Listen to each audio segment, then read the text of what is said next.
I returned home after serving my time in the army. It was a strange feeling stepping back into the place I had left behind. Everything looked the same, yet everything felt different. I had changed, too. The uniform had become a part of me. The routines and discipline etched into my bones. But as I stood at the threshold of our family home, I felt like an outsider. My mother was the first to greet me. Her smile was wide, but her eyes betrayed her. They were watery, filled with a blend of relief and something else I couldn't quite place. Pride, perhaps, or maybe it was sadness for the years we had lost. She pulled me into a hug, the kind that was meant to say everything we hadn't been able to say in letters and sporadic phone calls. "It's good to have you back," she whispered, her voice choked with emotion. "It's good to be back, Mom," I replied, squeezing her a little tighter, trying to ground myself in her familiar warmth. The house felt smaller somehow. Maybe it was because I had grown, not just physically, but in a way that made this place feel like it belonged to a different time, a different version of me.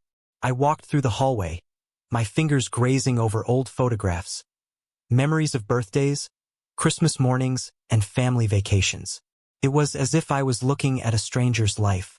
Mom hovered behind me, watching with a careful smile. "I've kept your room just the way it was," she said, her voice laced with nostalgia.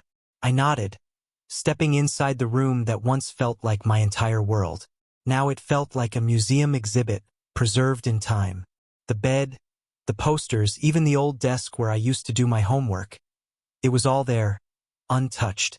I dropped my duffel bag on the floor and turned to face her. "Thanks, Mom," I said, unsure of what else to say. The first few days were a blur of reunions, catching up with old friends, and getting used to the quiet rhythm of civilian life. It was comforting in a way, but it also felt stifling. I found myself missing the camaraderie of the barracks, the clarity of orders and missions. Here, everything felt uncertain, like I was stumbling through a fog. One night, as we sat at the dinner table, just the two of us, I noticed how Mom kept looking at me. A look I couldn't quite decipher. It wasn't the usual motherly concern. It was something deeper, something that made the air feel heavier. We talked about mundane things at first, the weather, the neighbors, her work. But then she paused, setting her fork down, and looked at me with that same intense expression. "I missed you," she said quietly. I smiled, trying to lighten the mood. "I missed you too, Mom. It was tough being away from home." She reached across the table, her hand covering mine. Her touch was warm, but it sent a shiver down my spine. "It was more than tough," she said, her voice barely a whisper. "I thought about you every day." The way she said it made my chest tighten. It was as if there were layers to her words, meanings I wasn't sure I was ready to uncover. I pulled my hand away gently, forcing a smile. "Well, I'm back now," I said, trying to steer the conversation back to safer waters. She nodded, but the look in her eyes lingered, a question left unspoken. That night, I lay awake in my bed, staring at the ceiling. I couldn't shake the feeling that something had changed between us, something subtle yet profound. I tried to convince myself that I was just imagining things, that it was the aftermath of my time away, making me see things that weren't there. But as the days went on, the tension between us grew. It was in the way she lingered in the doorway when I was alone, the way her touches seemed to last a moment longer than they should. It was in the way she looked at me, not with the gaze of a mother looking at her son, but with a kind of longing I didn't want to name. One afternoon, we decided to take a drive to the lake, a place we used to visit often when I was a kid. It was meant to be a day of reminiscing, of bonding like we used to. But as we sat on the old pier, the sun setting in a blaze of orange and pink, the silence between us felt like a third presence, heavy and full of unspoken words. She turned to me, her face illuminated by the soft glow of the fading sun. "Do you remember the last time we came here?" she asked, her voice distant, as if she were speaking more to herself than to me. "Yeah," I said. "I was, 15? She nodded, her eyes never leaving mine. "You were just a boy then," she said softly. "But you're not a boy anymore." There it was again, that look. My heart pounded in my chest, a mix of fear and something I couldn't name. I swallowed hard, trying to keep my voice steady. "Mom, what's going on?" She didn't answer right away. Instead, she reached out, her hand resting on my cheek, her thumb tracing the line of my jaw.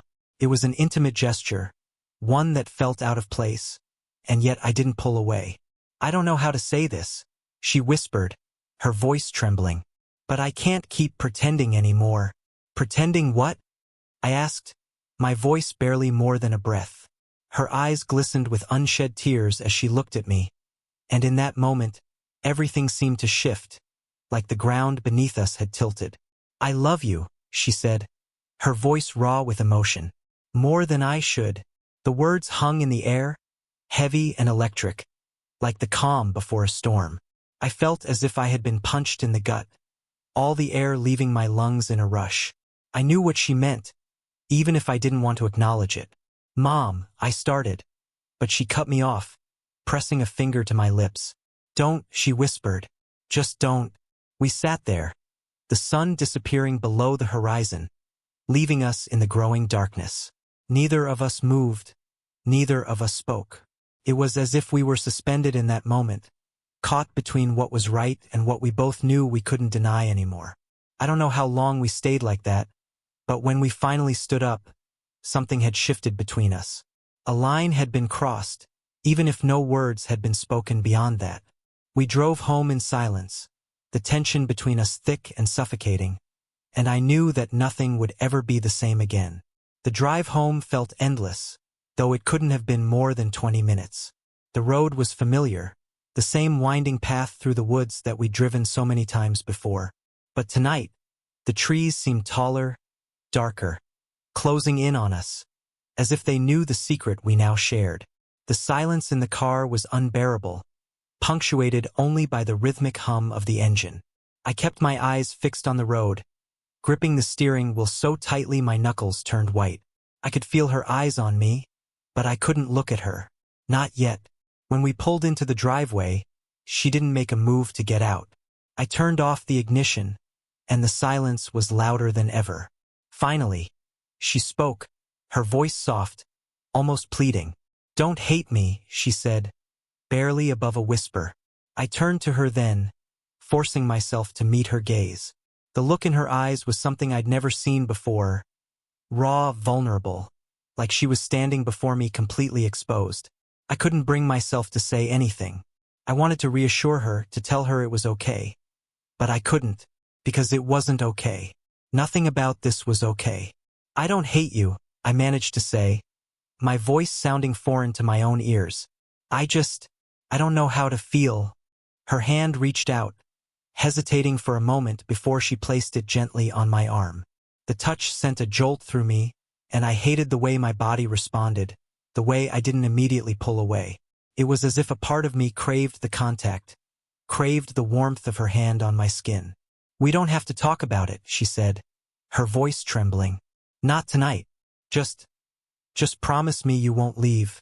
"I'm not going anywhere," I said, almost automatically. And it was true. I couldn't leave even if I wanted to. Not like this.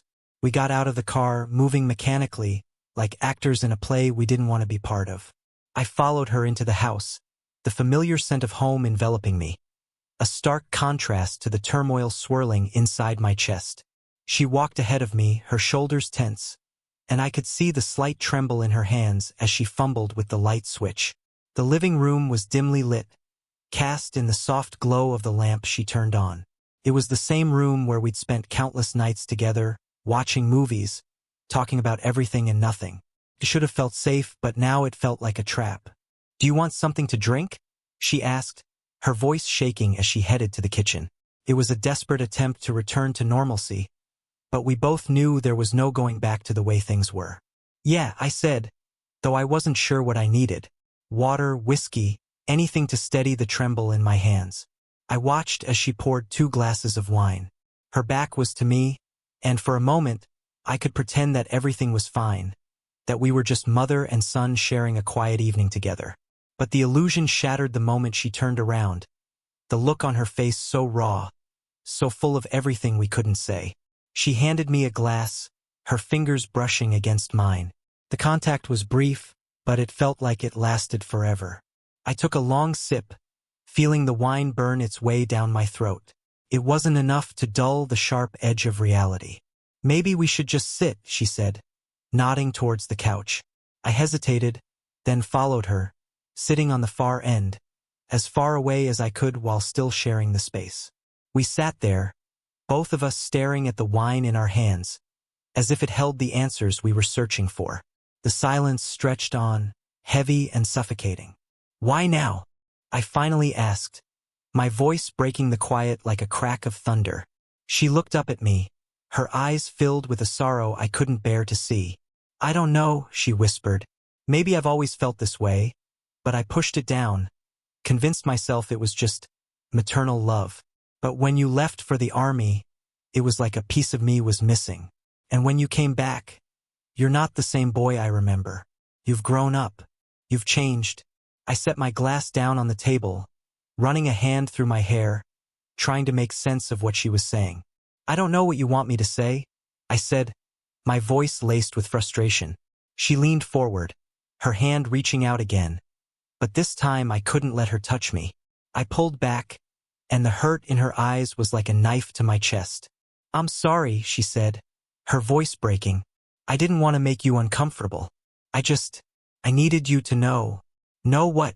I demanded, my voice rising. "That you love me? That you want something from me that I can't give?" Tears welled up in her eyes, and she covered her face with her hands. "I don't know," she sobbed. "I don't know what I'm doing. I just know that I've missed you so much, and now that you're here, it feels different. Everything feels different." Seeing her like this, broken and vulnerable, it tore me apart. Despite everything, she was still my mother, the woman who had raised me, who had been there through every scraped knee, every heartbreak. I moved closer without thinking, pulling her hands away from her face. "Mom, please," I said softly. "Don't cry." She looked up at me, her eyes wide and wet, and before I knew what was happening, she leaned in, pressing her lips to mine. It was soft, tentative, a kiss that spoke of longing and fear and every unspoken word between us. For a moment I didn't move. I couldn't breathe, couldn't think. All I could feel was the softness of her lips, the warmth of her breath mingling with mine. And then, as if waking from a dream, I pulled back, stumbling to my feet. "What are we doing?" I said, my voice hoarse, raw with emotion. "I don't know," she whispered, her hands trembling as she reached for me again. "But I can't stop." I stood there, frozen, caught between everything I'd ever known and this new, terrifying reality. I knew I should walk away, put distance between us, but I couldn't make myself move. I couldn't deny the pull I felt, the urge to hold her, to comfort her, even though I knew it was wrong. "I can't lose you again," she said, her voice barely more than a breath. "Please." I took a step closer, then another, until I was right in front of her. I cupped her face in my hands, my thumbs brushing away her tears. "You won't," I said, though I wasn't sure if I was telling the truth, because in that moment, I knew we had already lost something far greater. We had crossed a line, one we could never uncross. I stood there with my hands cradling her face, feeling the damp warmth of her tears beneath my fingertips. It was like time had stopped, the room fading away until it was just the two of us suspended in this impossible moment. Her eyes searched mine, filled with a mixture of hope and fear, and I realized with a sinking feeling that she was waiting for me to make the next move, to decide what would happen now. "Mom," I whispered, my voice barely audible, as if saying her name would shatter whatever fragile illusion we were wrapped in. "Please," she breathed, closing her eyes and leaning into my touch. The word hung in the air between us, heavy with unspoken meaning. It wasn't just a plea. It was a confession, a surrender. She was giving herself over to something she couldn't control, and she was asking me to do the same. My heart raced, pounding so loudly in my ears I could barely hear my own thoughts. I knew this was wrong. I knew that if I stepped forward, if I let myself feel what was bubbling up inside me, there would be no going back. And yet I couldn't pull away. It was like I was caught in a current, one that had been building slowly, unseen beneath the surface, until it became a force too strong to resist. "I'm scared," I admitted, my voice shaking. It was the first time I'd said it out loud. The first time I'd let myself acknowledge the fear that had taken root in my chest. Fear of what this meant, of what it said about me. Fear of what we were becoming. She opened her eyes, and the look she gave me was so raw, so filled with a desperate kind of love, that it took my breath away. "Me too," she said. "But I can't pretend anymore. I can't pretend I don't feel this. Can you?" Her question cut through me like a knife. I wanted to say yes, to tell her that I could go back to being her son, that I could bury whatever this was and never speak of it again. But I couldn't. The truth was that I had felt it too, for longer than I wanted to admit. It was a subtle shift, something that had started as a faint spark and had grown into a flame, consuming everything in its path. "No," I said finally, the word escaping me like a sigh. "I can't." She let out a sound that was somewhere between a sob and a laugh, a broken noise that seemed to come from deep within her. "Oh, thank God," she whispered, and then she was pulling me closer, her hands tangling in my hair as she pressed her lips to mine again.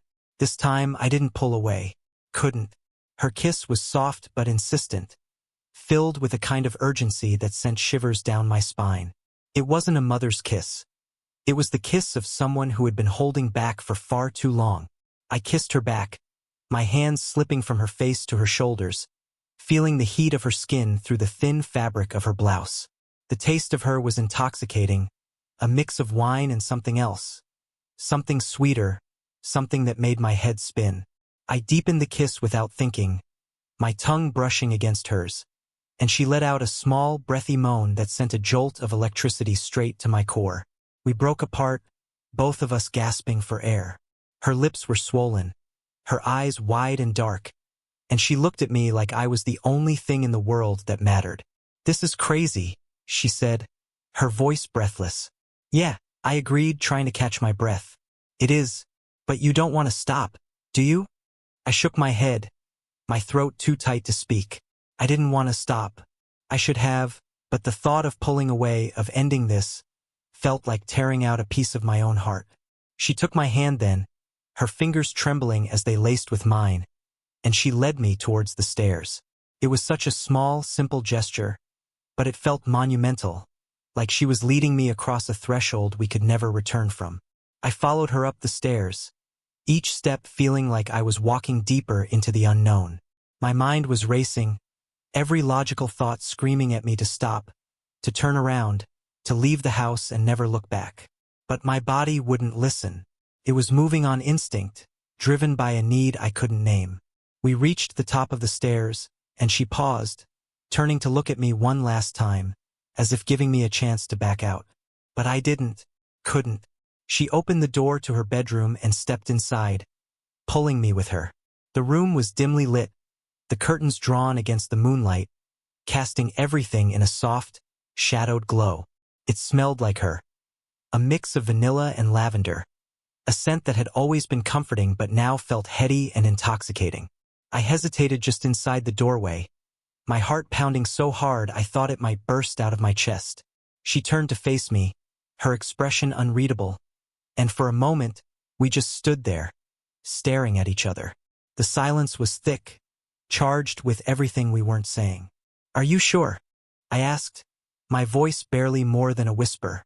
She nodded, stepping closer, her hands reaching up to rest on my chest. "I've never been more sure of anything in my life," she said. That was all it took.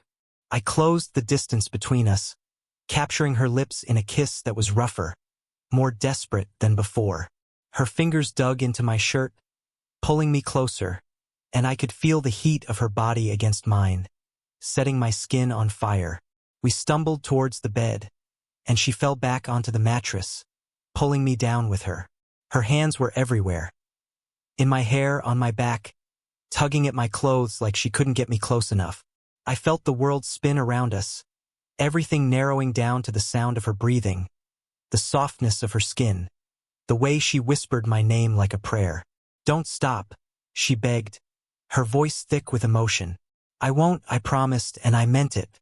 For the first time, I wasn't thinking about what was right or wrong, wasn't worrying about the consequences. I was just here, with her, feeling everything I tried so hard to bury. And as I looked down at her, her face flushed and beautiful, her eyes shining with a kind of love I'd never seen before, I realized that there was no going back. We had crossed the line, and there was no erasing it. Whatever happened next, we would face it together. In that moment, it didn't matter that the world would see this as a sin. All that mattered was the way she looked at me, the way she whispered my name like it was the only thing she needed. And for the first time in my life, I felt like I was exactly where I was meant to be.